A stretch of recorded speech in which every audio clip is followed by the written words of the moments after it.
What is going on, everybody? Happy Tuesday. Bobby Fye and Eric Sheethaber. We're going to be talking through tonight's major giant MLB slate, I should say. First of all, Sheets, how did you do last night? Sheets did not do well last night. Yeah. He did not.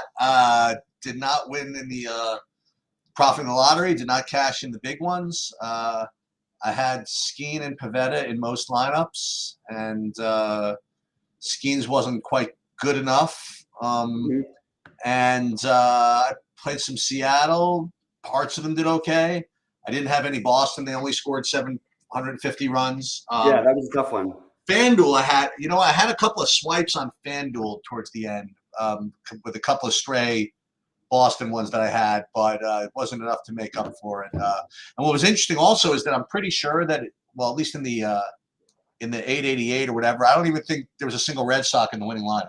It was like Washington's and all kinds of other stuff. And I think Skeens was in like top 2 or something like that lineups. It was a very I know what happened. The 4K guy got there. That's what happened. Oh, right. Yeah, the Holmes got there, which opened up everything. But I don't think I played any of him. So that was that. Yep. Well, we're on to the next one. Any overall thoughts about tonight before we jump into? Yeah. So I feel as though it's starting off this way more often than not. And I haven't been winning in a little bit, so maybe there's something to be said for that. When I say looks pretty straightforward, I know what I want to do. I have it down to like 3 or 4 stacks and 2 or 3 pitchers, all good. And next thing you know, it's somebody completely different that's getting 14 runs. So we'll see. But that's the way right now at 12. The way I'm looking at it, I'm pretty clear with my options. So I wonder if they coincide with yours. Yeah. All right. Well, let's jump into it. Let's see if I remember how to share my screen. Let's see. There it is. Look at that. Share screen and boom, there it is. All right. All right. Well, let's. I guess we're starting off with one of the games that I think is going to be pretty popular, and I think it should be at least popular. Actually, I don't think it's going to get quite the ownership it should. So I like this game I like both sides. I like attacking the stadium in general. I probably am more interested it's a bullpen game for the Cincinnati. So I actually like the Cubs. I don't usually love to stack on full slates in a bullpen game, but this is an exception where I would love to play a game in Cincinnati. So I like both sides. I like the Cubs a little bit better, but that's where I'm at with this one. What about you? Yeah, Cubs are one of the 4 stacks that I have prioritized basically on both sites, both DraftKings and FanDuel. I'm not really getting any Cincinnati, or at least it's my top options. And then as far as the pitching goes, I have Justin Steele on DraftKings as like my, I don't know, 1, 2, 3, 4, maybe my 10th best pitcher. So I don't know if that makes it up there, but I have him tied with a bunch of other guys at similar prices. So maybe I get to some of him. He certainly isn't one of the top options though. So that's pretty much what I have. Cubs priority and maybe some Steele in deep MME. Yeah, and it seems to be up in the air what's happening for Cincinnati pitching wise. Like Nick Martinez is on some sites is the projected starter. Other sites have basically it just as a complete bullpen game. So we'll figure out closer to game time. But I think either way, it's going to be a lot of interest in Cubs. It's almost 90 degrees in Cincinnati, one of the best hitter's parks in the world. So and also just a reminder to everybody. Obviously, most of you guys probably know this, but it is the trade deadline today. So you're gonna see some wild stuff. We saw some of it yesterday. We're gonna see a lot more wild stuff today. So don't assume that any lineups are going to be because it is the trade deadline day. Just wanted to. Yeah, I didn't even realize that he got traded, which is why he was scratched the Bloss yesterday. Did he end up, was it actually a trade? Yeah, he went to. Initially, just said who did they go to? They traded him to. Somebody's like in the middle of the road. Hold on, look it up because it's. I'll find it. I'll probably. It seemed like kind of a weird place to. I didn't even think the place they traded him to. Oh, the Blue Jays. That's who. Oh, right. Okay. For somebody, but yeah. For nothing. Yeah. Anyway, so the Astros got Kikuchi from Toronto. Yeah, that's right. I saw that. And Toronto got Bloss, Luperfido, and Will Wagner, whoever that is. Right. Okay, that makes sense. All right, let's move over to Minnesota, or what do you have next? Actually, Yeah. Let me just make sure I'm getting these right Cubs that we even want here. So Seattle Swanson, Happ, Suzuki, I guess. Like who would be your other favorite? Well, Swanson certainly wouldn't be one of them. I mean, no? he'd be okay. Like he's Only because he's 3,500. That's what he's. Yeah, he's been terrible. I would say that, like, I don't know. I guess Bush, Happ, Suzuki, Paredes. Oh, that's right. Paredes is now on the team, right? And Bellinger should be in the lineup today. So Okay. it's a good stack. It's a better lineup than we've seen from the Cubs in a while. What I would be here, I'd see Swanson, Happ, Bush, Suzuki. Yeah, I don't even think I'm getting Paredes projected yet. We'll see. I assume he's going to play today, but I'm not 100% sure. Okay. All right, Seattle, Boston. What this is again looks like another interesting spot. We got James Paxton back in Boston. Just got traded back there. It's really weird with the Dodgers and it's bizarre. The Dodgers just traded back for Ahmed Rosario. Like it's like the Dodgers in Boston always trade back for the players that they just traded. They just let go. Anyway, Castillo and Paxton. It seems like a great hitting weather day in Boston because I'm looking at the projected total here and it's massive. Yeah, 83 degrees, 13 miles an hour wind out to left field. 60% humidity. Look, I know Castillo's a good pitcher and whatever. I know Paxton's been good in the past, but this feels like another spot where you'd want to attack the hitting. At least I do. I like both sides of it. Yeah, I didn't. I don't have Boston as highly ranked as Seattle here. I have Seattle a little bit higher. And again, I guess just because Castillo is, in my mind, better than Paxton is. But that, so I'm getting Rosarena got pulled. Just I think it says it's a precaution. I think he's going to be back playing. So I do like Moore and Robles and Rosarena to go with the mandatory Cal Raleigh if he plays and Haniger 2,900.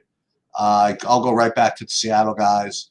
I'm not quite getting as much of the Bostons, but they're certainly very, very high second tier for me. So for me, it's Seattle, and that's my priority for this game.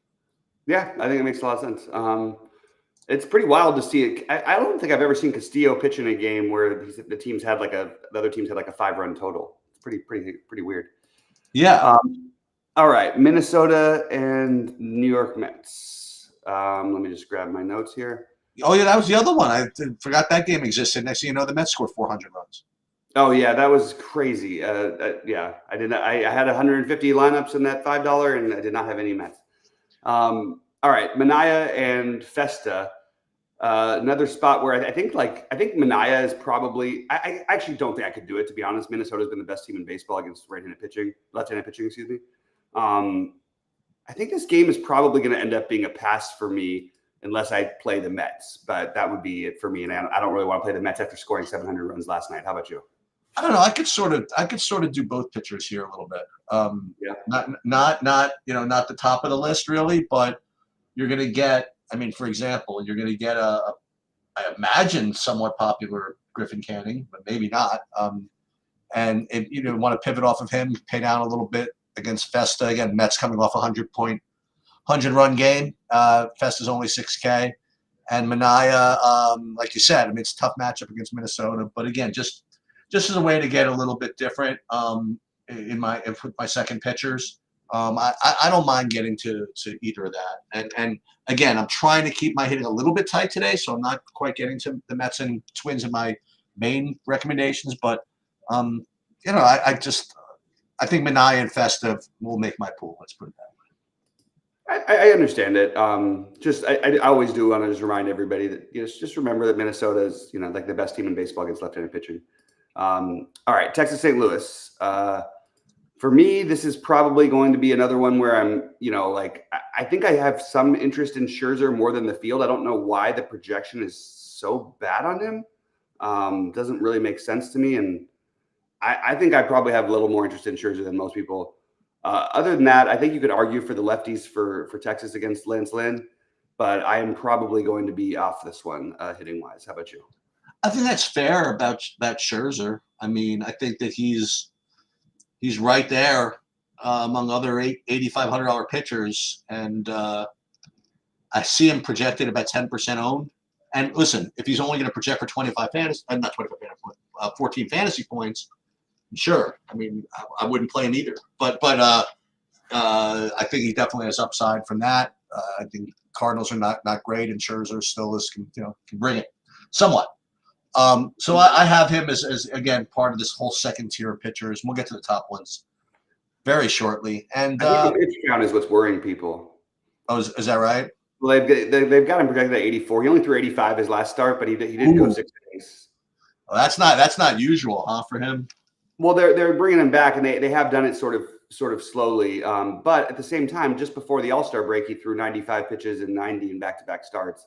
I actually think that he might have a longer leash than is expected. I'll take the over on the 90 pitches today for Scherzer personally. I think if you get a good Texas lineup, I'm there with you. I know you liked him yesterday. Lance Lynn, he can give up some stuff. So I don't mind Texas either. Again, they're not my top 4, but I don't mind playing Texas here. Yeah, I actually think that makes a lot of sense. And it was annoying yesterday because Texas had like a million hits and walks and everything. They just couldn't get the big ones. Yep. All right, Atlanta, Milwaukee. For me personally, actually, I'm behind on this one. You want to start this one off? Yeah, it's probably a pass. If anything, I was getting a little bit of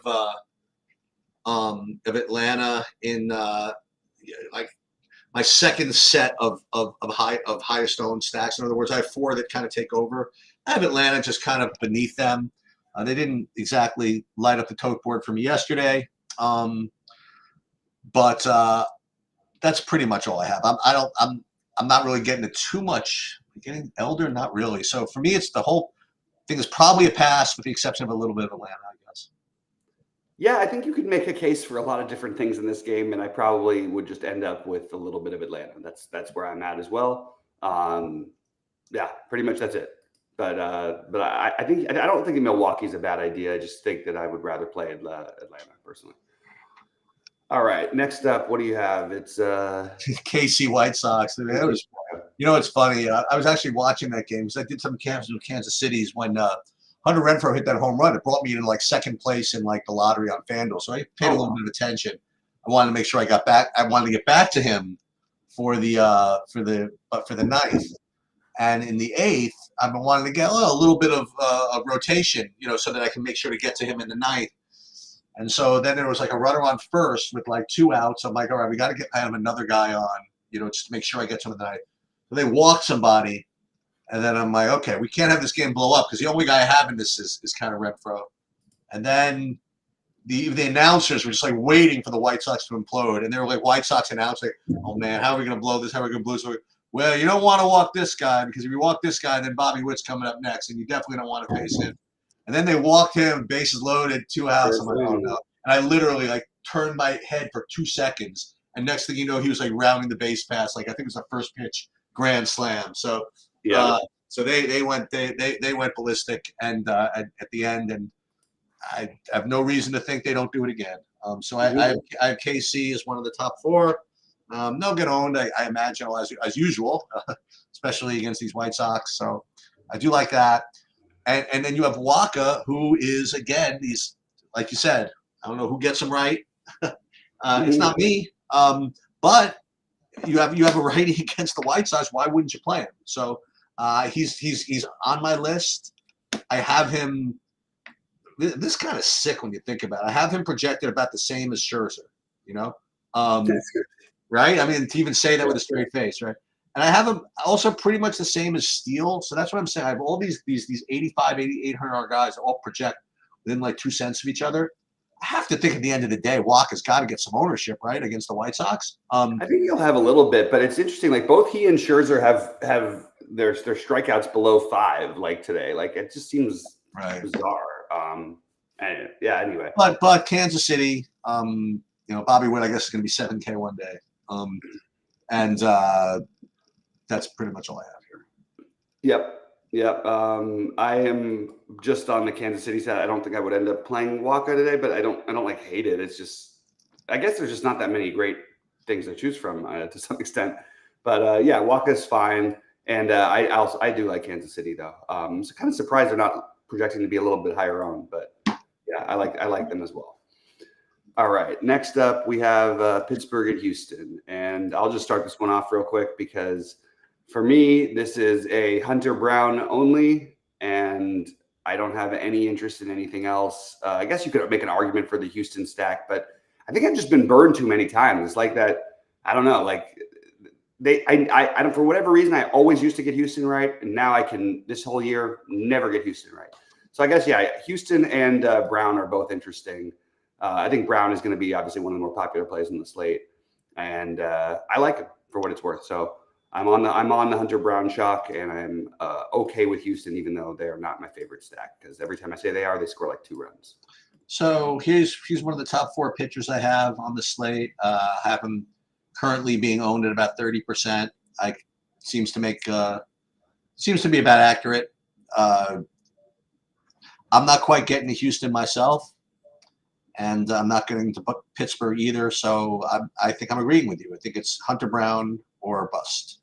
Mm-hmm. Yeah, I think that's pretty much where I am. It's interesting. I'm looking at something's wrong with. Oh, that's you know what that is. I'm looking at the wrong thing. I ended up sorting by your. I was looking at your projections, thinking they were the ownership. That was my mistake. All right, moving on to what is it? Colorado and LA. And here we go. All right, start it off. So it is. Listen, the Angels do a nice job of always getting Canning to the mound in a good matchup.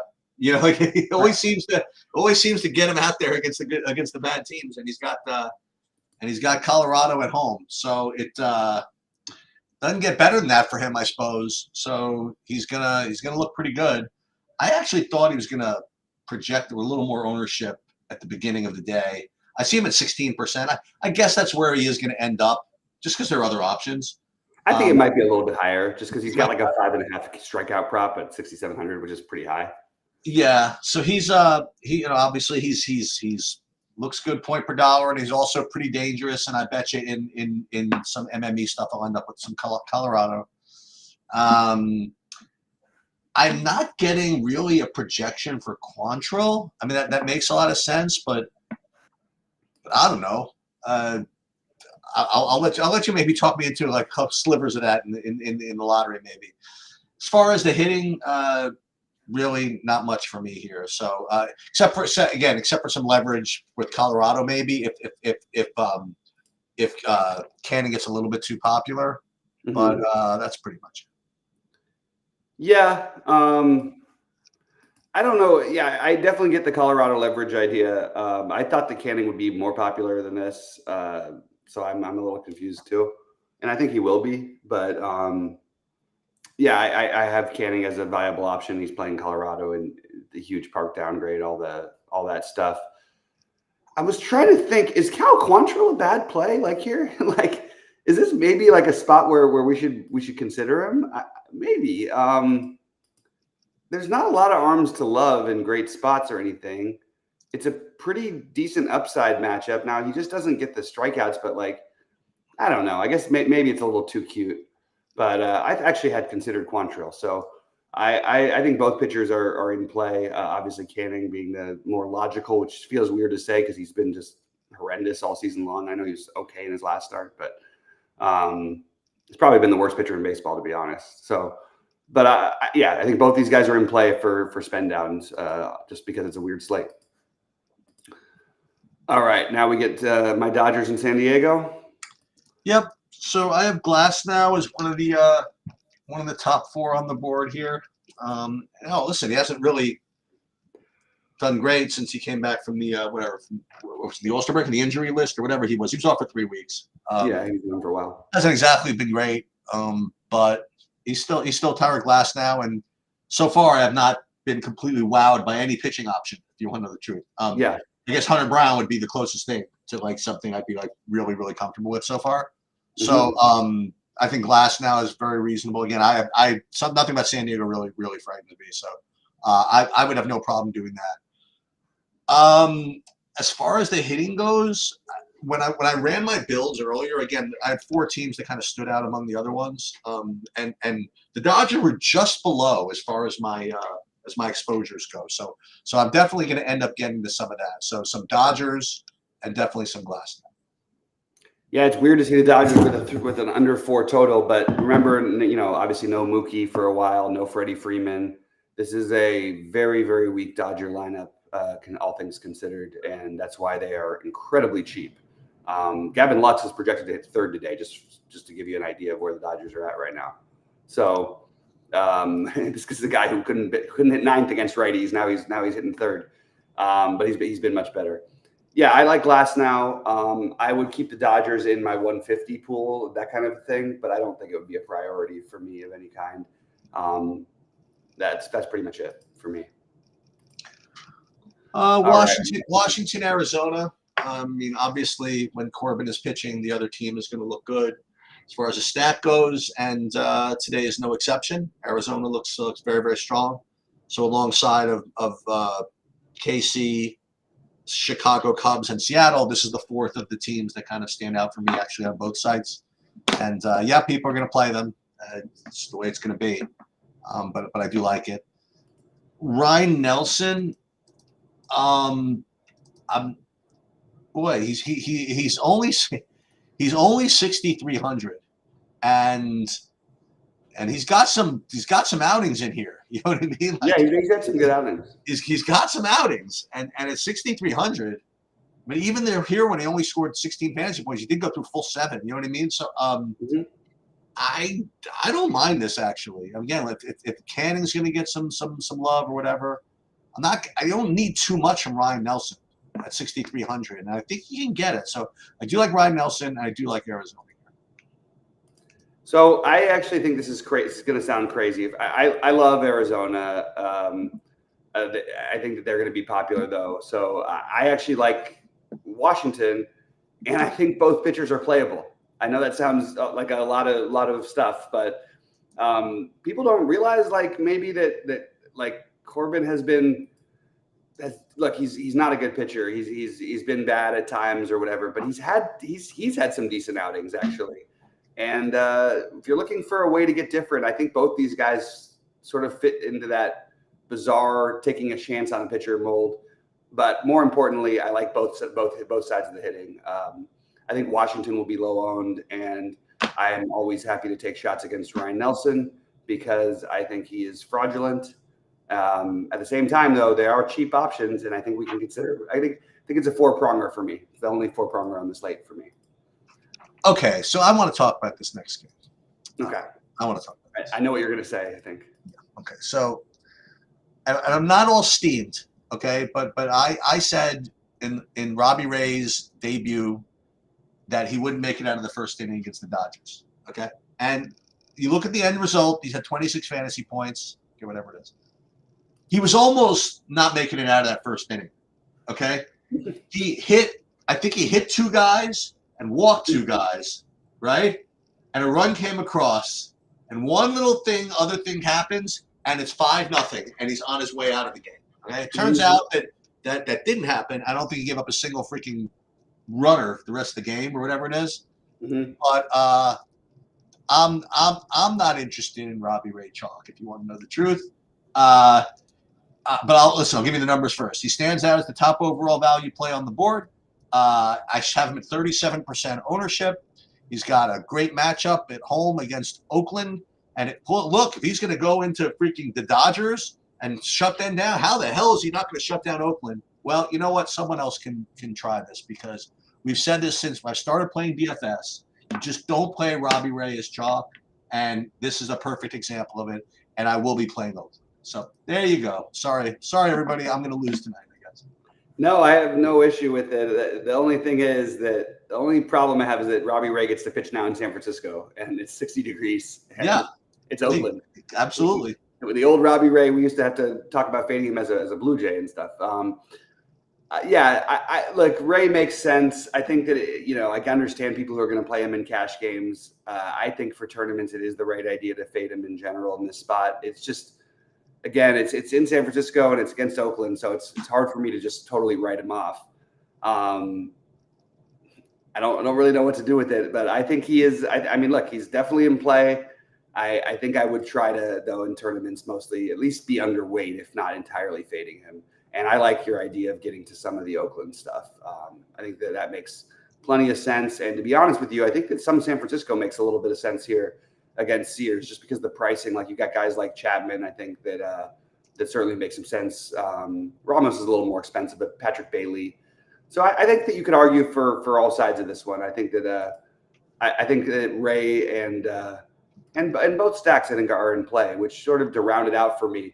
I like Glasnow. I feel the best is rather using a good pitcher. Glasnow, Brown, and then if you're going to get frisky, the Canning and Ray are the two chalky names that are going to be cheaper. And then for the hitting, I like the Chicago. I like Seattle. I like Texas a little bit, as we talked about earlier. Kansas City, and then both sides of the Washington Arizona game. So I'm just deciding between those teams. I like Seattle, KC, Arizona, Cubs, and then, as I just mentioned, Oakland. And that doesn't mean I'm not going to play Ray. It just means that I'm going to play Oakland also. Right. So, but the thing is, with Ray, like, I don't know if I can play Ray with Hunter Brown with any of the four stacks I mentioned. Because right. that's the chalk option with the four chalk stacks. So I'd have to do something different. Maybe not even Ray Canning. You know what if you get away with like a Robbie Ray and the aforementioned Cal Quantrill or something like that? Like something weird like that. I think that makes sense. Yeah, and then I could play the hitters I want, because if I play Robbie Ray and Hunter Brown, then I'm gonna be thinking about maybe White Sox. You know what I mean? I have to try to think of something a little bit different if I'm going to play Robbie Ray and Hunter Brown together. And I know the Sims will probably help me with that a little bit. But what other good leverage spots? Because I know Oakland's a good leverage spot against Robbie Ray. I'm not too into the Pittsburgh side against Hunter Brown. I could play Colorado. I think that's true. I think the Colorado side against Canning makes a lot of sense. I'm not going to play the Padres against Glasnow. And those are really the only popular pitchers. So as far as leverage goes, like direct leverage against popular pitchers, I think the Oakland and Colorado's make sense. Yeah, I think that's fair. All right, man. Well, I think that's pretty much it. Well, we'll be live at 6. I keep forgetting to do this. I mean, let me look at my FanDuel real quick. Okay. And same guys, Robbie Ray, even Canning on FanDuel, Hunter Brown, Glasnow, not a lot of difference. And then I already mentioned that stack-wise, it's really the same for me. Seattle, Kansas City, Arizona, and Chicago. And again, these are just the stacks I like. Who we end up playing may be completely different, but these are the teams that stand out as the best. Yeah, I agree with that.